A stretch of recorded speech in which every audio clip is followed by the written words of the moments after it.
Hi guys, Tom Morrison here, and I want to talk to you about improving your range of motion and not worrying that much about it. So, if you want to achieve a position, break that position down. So say it's a deep squat and you're saying that you're limited by your ankle flexibility. So come with me.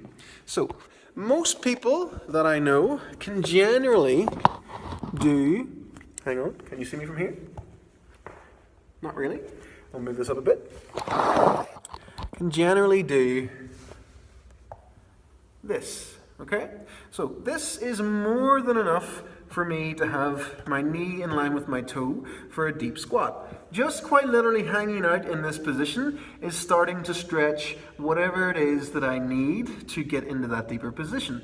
Then I can start to work on fixing the lower back, fixing things like that while I'm there. So sitting into the deepest position that you can get into and just working around there, spending time in it, that is the thing that's not sexy, that people don't like.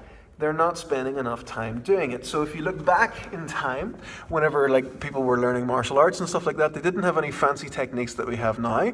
They were literally told to try and sit in the splits until they got the splits, and it worked. So that is the biggest secret that I can give anybody for mobility, is you are not working hard enough to get a position that you want. If you genuinely work at it every day with good stretches, you're going to get there. You just are. You don't need to know the names of muscles. You don't need to know what exactly the problem is or anything like that there. If you can sit in a position that's relatively, let's say uncomfortable but not painful to you, and work at it every day, your body will start to get used to it and you'll start to build strength there. Move things around while you're in the position and try and create tension and strength, and it'll just come over time.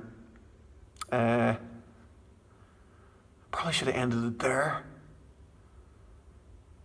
Yeah.